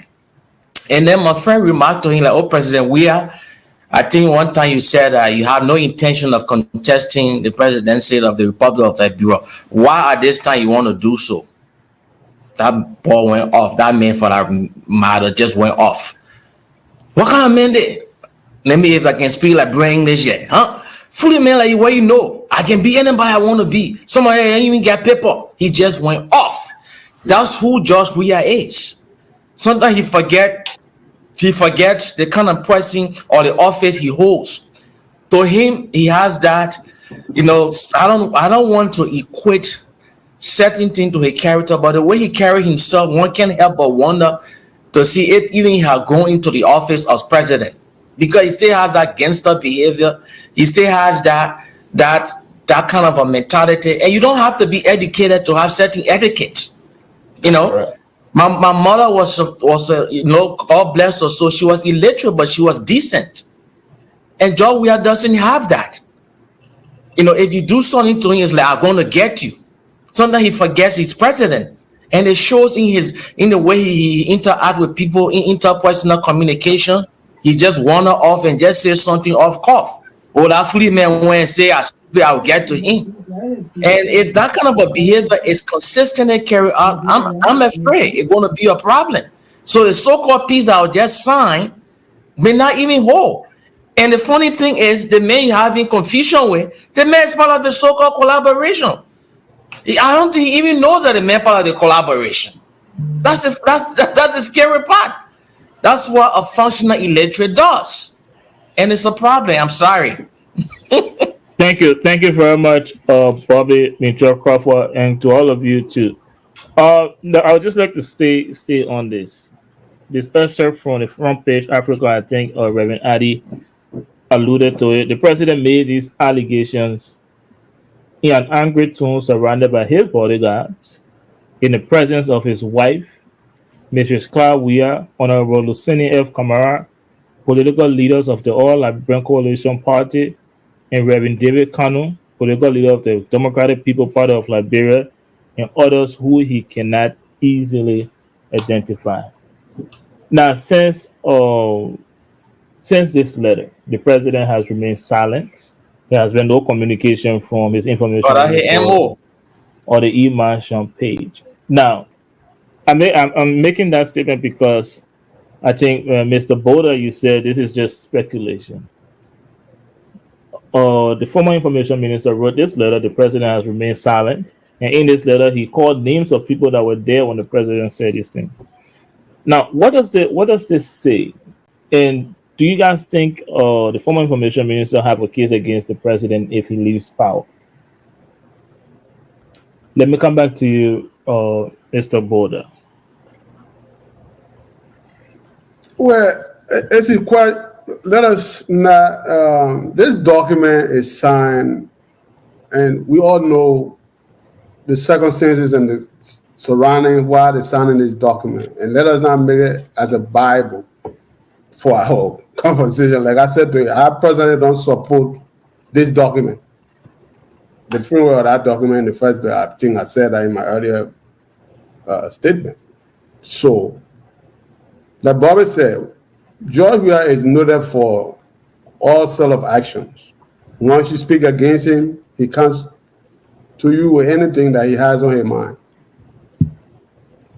So what is important to note here is us following the process, making sure that we have our people educated on the electoral process and giving them what they need to know and why it is important for them to vote. Not these petty stuff that going around, because we don't want to take these things and just use every statement that will be made by somebody. Yeah, you break the law or you break this. Because this is a political season. People are going to throw out political jargon, political talks. They're going to get under your skin to say stuff to you. So that's not going to stop that process in the political arena. But what is important is educating our people towards the process. What is at stake? It's Liberia. Thank you very much. I'm sorry. Were you done? Yeah, I was just saying that we should educate our people to the process, not the document that will be signed today. I hope he's okay. If that man should be afraid for his life. No, Bobby, we're not to that level, man. Yeah. So, guys, here's my take on that development, on this issue involving the president and the former information minister. And this is really talk about giving in this development. And one of my friends actually said it in a Liberian vernacular. See, the president too, that human being, he shares the same sentiment that those that calling for the TRC shared. When Liberian call for the TRC is that they need closure for the traumatic events they experienced during the civil crisis. And from those words, assuming that the former information minister is right, president said, you stole my car, you burned down my house. From that statement, it tells you that the president too needs closure. Now the question here is, he's in the position to bring closure for himself. And thousands of Liberians that do need closures for the civil crisis. He's talking about his car, his house that got burned down. What about those people that watched their relatives got killed? What about those people that lost their arms, their legs during those brutal civil crisis, and today watch people that punished them during the civil crisis in state power? Those people too need closure, just like the president do. And until this story develops, however it ends, I think it gave us the opportunity again to sound the alarm for the needs of the Truth and Reconciliation Commission in Liberia. But guys, let me bring this back to you guys and give us your closing on this discussion, and we will take a break, and when we come back, we'll bring you the icebreaker round. Let me begin with you, Mistress Elizabeth Collins.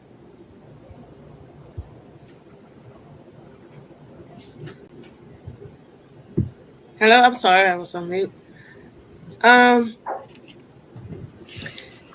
thing is, to bring closure for everyone.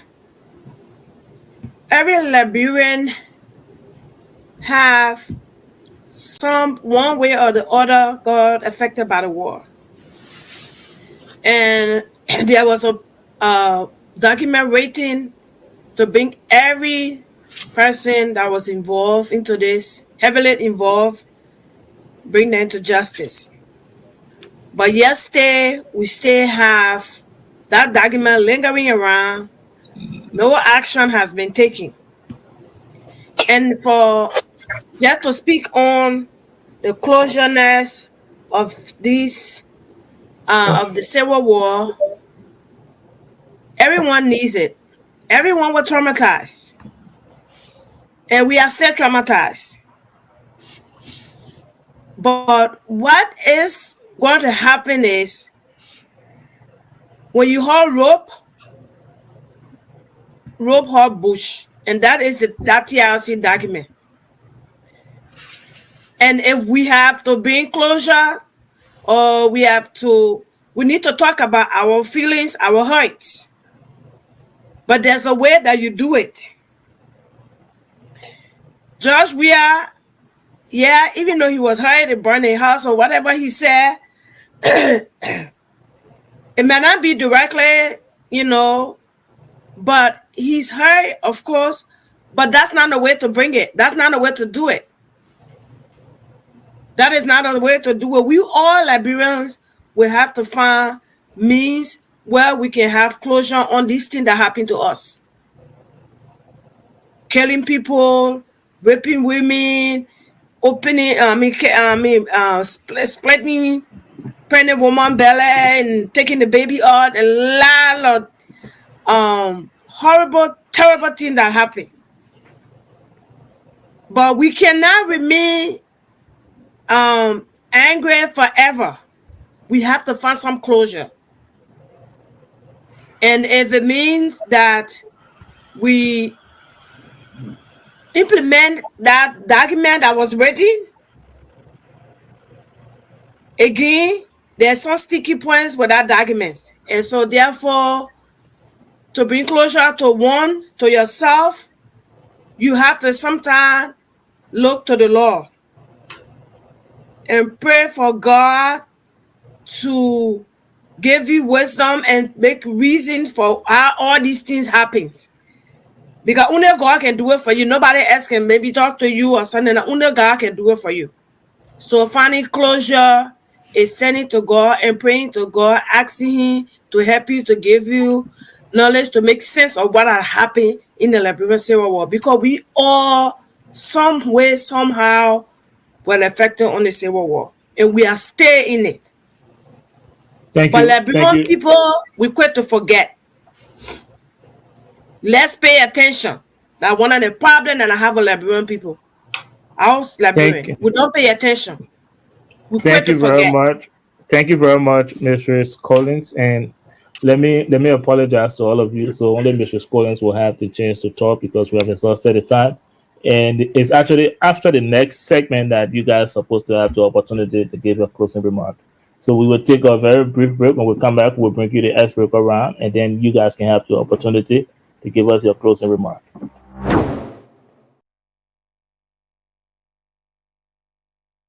At Fatu's, we know what it's like to feel a little homesick.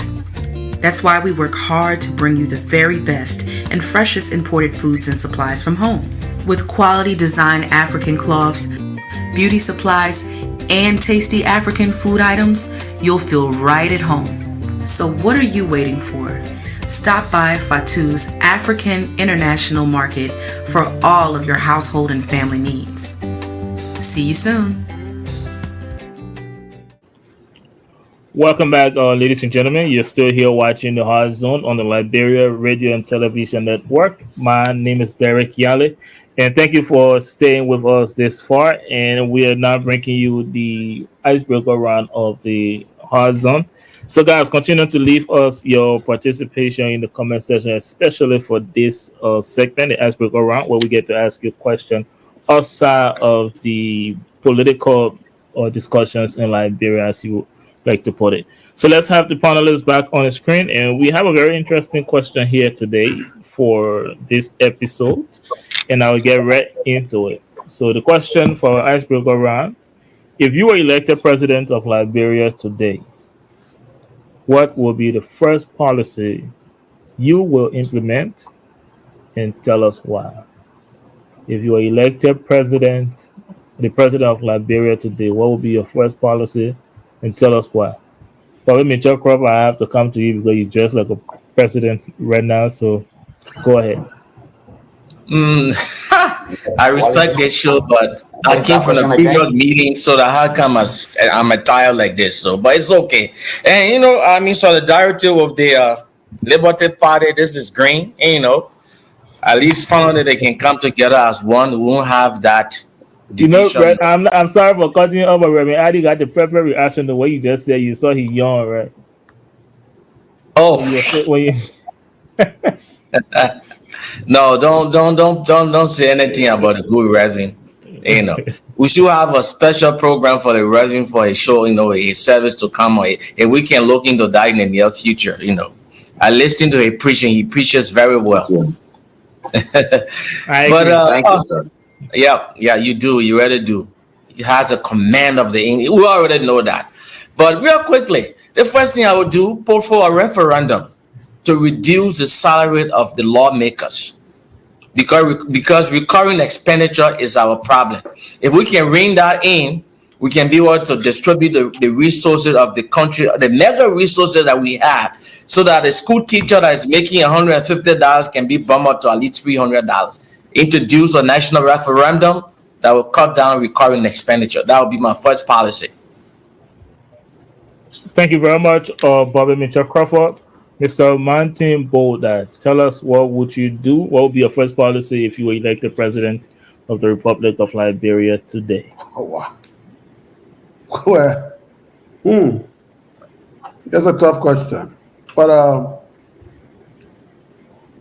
I know there's a lot that we can do. If I were to become president today in Liberia, the first thing I would do is to revise. My first would be to the Justice Department. That would be my first. A lot of issues with the Justice Department, the land issue, a lot of issue, burning issue that's. And the Justice Department will be my first focus. Law and order will be my first order of the day. Thank you. Law and order will be his very first policy when he become president of the Republic of Liberia. Mr. John Winkin, when you are elected president or Congo, no, when you become president of Liberia, if you're elected president of Liberia, what would be your very first policy? Well, the first thing I would do, I'll look at it, the reduction of the tenure of the presidency, from 6 to 4, the Senate from 9 to 6, House of Representatives from 6 to 3, and I'll also make sure that all mayors are elected. That's a good one. That could actually then I could do that too. Yep, that's good governance. Yes. Thank you very much, Mr. Jai Winkin. Mrs. Collins, what would be your very first policy? There are so many things, but I would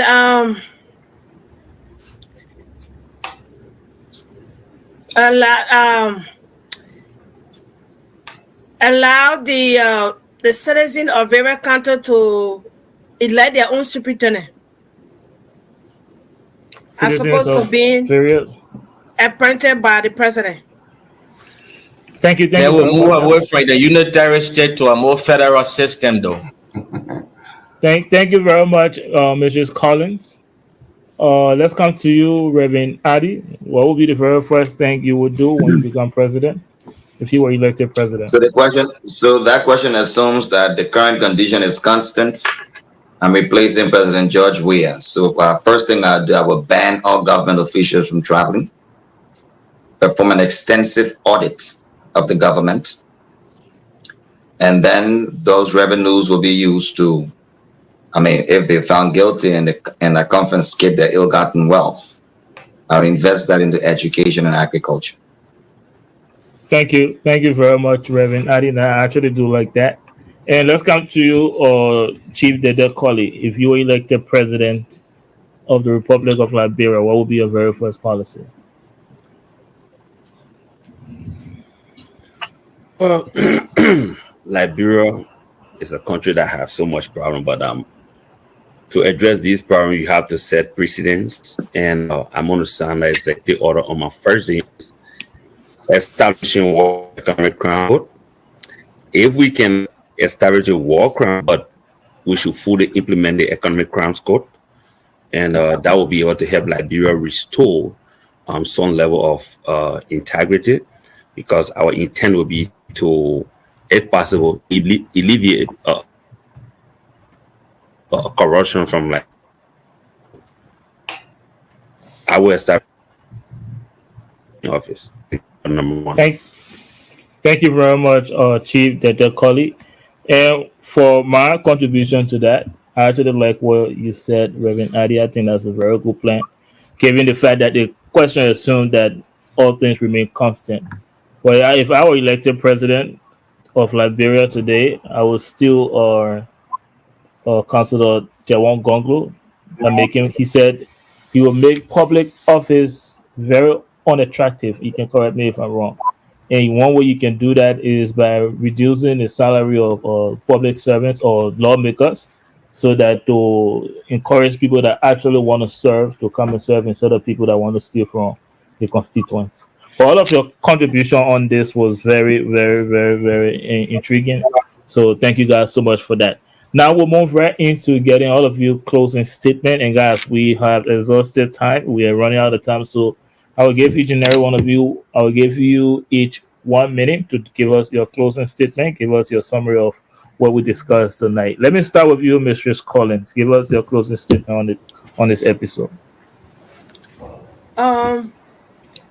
So 1 minute, please. Thank you. Yes, let's encourage all Liberians to go and register to vote. Let's talk peace. Let's come up with our differences and scratch all our differences in order to have peace in Liberia. And if I should become president of the Republic of Liberia, the first thing is I will implement the policy that all superintendents should be elected as opposed to government, as opposed to president appointing superintendent. And Thank you, bro. I'm sorry. encourage everyone to go register to vote. Thank you very much, Mrs. Collins. Let me come to you, Martin, Mr. Boda. Give us your closing statement on this episode. Thank you. I think one thing that we all need to do is to really educate our people about the process and refrain from the sensation of our conversation. So it's very important because we need peace. We got to speak peace, and we have to be focused on local Liberia first. The issue at stake is Liberia, and not myself. So let us refrain from those attitudes as Liberians. Let's speak unity. Let's talk to the issues, discuss what you think, your ideas, and not violence, and not preaching violence. And let us start accusing or speculating on things that we don't know. We can assume, but let us be factual about our conversation as Liberians. Because a lot of the time we make statements around, through talks around, that we don't have real facts to support. And sometimes we got to look at, in our conversation, the context of which we're talking and where it came from. So that's my advice to all of us Liberians. Let us support the process. I know we got a lot of situations going on. It's not all good, but we're striving to get to some place. It's a process, and let us work harder and do the layman work and just stop talking. You know, talk is cheap. And Liberia, we know that for talking. Thank you very much, Mr. Boda. Let's take you next, Bobby Mitchell Crawford. Give us your closing statement on this episode. 1 minute. Liberia is not the oxen that grasping ambition. Neither is it a tool of avaricious speculation. That's just the next step from our Declaration of Independence. I am urging all Liberians. This election is not about second chance. It's about real change. And Mr. Alexander Benedict Cummings embodies that change. I said this repeatedly on the show, and I'll be consistent because I have seen what Mr. Cummings is capable of doing. That politics of entitlement, that politics of familiarity, that's what got this country where it is today. Our development is a reflection of the way we have politics for more a century and a half. Mr. Cummings wants to change the narrative. I think he's endowed with the requisite talent and personality to do that. Thank you very much, Bobby Mitchell Crawford. Let's come to you, Reverend Addy. Give us your closing remark on this episode. Well, I first and foremost want to thank all of you esteemed panelists. Welcome all of our new panelists. And I thank the Liberian people for stalwartly following this program. Elections will be here in the near future. I want to encourage all of us, in spite of all of the hurdles, the ups and downs, the difficulties, get registered so that you can express your voice regarding the candidates that will better lead Liberia between now and the future. Your vote today will determine whether or not you stay poor or become prosperous in your home country. Remember patriotism over nationalism and nationalism over tribalism. Think Liberia, build Liberia, love Liberia. Joseph Boyka remains Rescue One for his dedication and commitment to service, and a visionary of integrity that is not parading with your wealth as others are doing now. Make that decision for the greater good. Thank you. Thank you very much, Reverend Addy. And let's come to you now, Mr. Jai Winkin Wia, and give us your closing remark for this episode. My fellow Liberians, tonight, or wherever you are, whether you are in Liberia, outside of the country, Liberia is the only country we all have.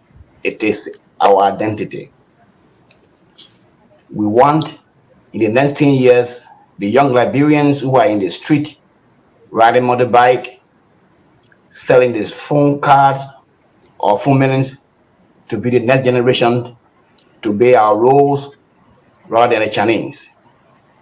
In order to do that, our children need to be trained. In order for them to be trained, you need a kind of leadership that will give them the opportunity. In order to do that, we need to end the patronage governance system that makes those in power to control the resources of the country. We want to make sure that rule of law is being abided by everybody, no exception. And there is only one candidate who can make all these things happen. All the children that have dreams to go to school, to become a candidate, to become pilot, to be the next group of people to take over the work of the Chinese, to be our roles. The only person who can do that is Tiawonse Gonglo. But before you let Gonglo, I encourage you to register. Don't put a hold on your suffering. Don't say we have to go back for the next 6 years. That means you are putting a hold on the suffering of yourself. Put yourself first, and if you put yourself first, Gonglo is your solution. Thank you. Thank you very much, Mr. Jai Winkin Wia. And let's come to you now, Chief Dedteh Kollie. We were honored to have you tonight joining this team, so I give you that special honor to draw the curtain on this episode. Give us your closing remark. Well, thank you very much. Just to add a little bit to everyone's, closing statement, I want to firstly thank the management of the LRTN for affording all of us the opportunity to make our contribution. And I will just use this time to call on all Liberians who are at the age of 18 to, take on an extra responsibility and go and register to vote. I'm also calling on opposition leaders to see reason to reunite and bind forces to get rid of this problem child we had as a president. I'm calling on Alexander Cummings and Honorable Joseph Buckeye to lay aside their personal issues. I'm calling on the militants of the Unity Party and the ANC to lay down their weapons. Let us forget about personal issues and let's focus on Liberians first. Let's, gentlemen, work together and move our country forward. That is it much for a few-minute opportunity. Thank you very much, Chief Dedteh Kollie. And to all of you panelists, once again, thank you for your contribution as always. Bobby Mitchell Crawford, Martin Boda, Mr. Jai Winkin, Reverend Addy, Mr. Elizabeth Collins, and you just joined our Chief Dedteh Kollie. Thank you guys for your contribution tonight. And to you in the audience, thank you for staying with us and for your continuous support. To those behind the camera, we say thank you so much for producing, for always doing an excellent job producing the show. We appreciate all of your hard work. So for now, guys, we will take a very brief break, and when we come back, it will be me with other panelists, and we'll make a brief announcement, and we will call this episode all right. But for now, let's take a very brief break, and when we come back, I'll bring you the announcement.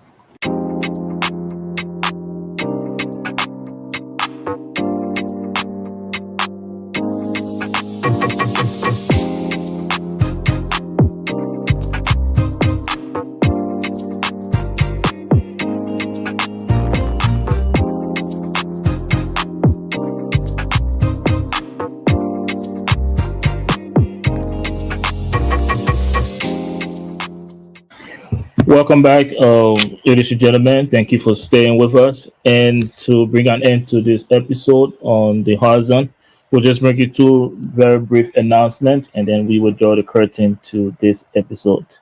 Beginning with the full calabash, you're invited to a calabash party every first and third Tuesday, 12 noon to 4 p.m. in room 26A, 7016 Terminal Square, Upper Darby, PA, and the zip code is 19082. So there is a full calabash pantry coming to you from the Multicultural Community Family Services. And the next announcement we have here is from the same Multicultural Community Family Services. That is Pennsylvania Career Link, and here they are preparing older youth for success. Free job readiness services. Enrollment is ongoing. Apply now. We'll have this, and we will have this flyer for you so you can get more information on that. Some of the programs they offer is customer service certification, home care worker certification, financial literacy, job placement, pay internship, and etc. That's all we have for you in our announcement folder. But for now, thank you so much for being with us for this episode. Until the next one, we say have a pleasant week. Again, my name is Derek Yale, and this is The Horizon on the Liberia Radio and Television Network.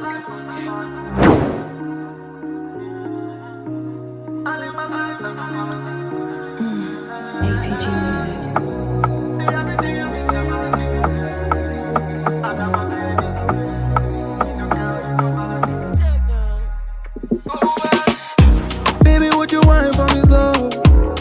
Go down, bend low. Let me be your daddy, yo. Let me be your daddy, yo. Baby, would you want for me slow? Go down, bend low. Let me be your daddy, yo. Let me be your daddy, yo. 1, 2 step, my baby bad. My baby give me something no one ever gave me. Now I'm Brian, they want my bad. They wish you want nobody, always give me ginger. 1, 2 step, my baby bad. My baby give me something no one ever give me. I'm Brian, they want my bad. They wish you want nobody, always give me ginger. Bend down, touch your toes.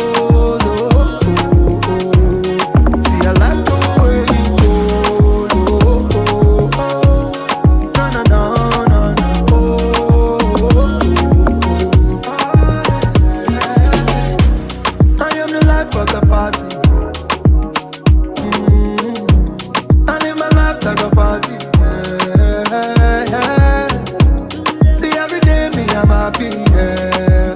I got my baby, yeah. Me no carry nobody. 1, 2 step, my baby bad.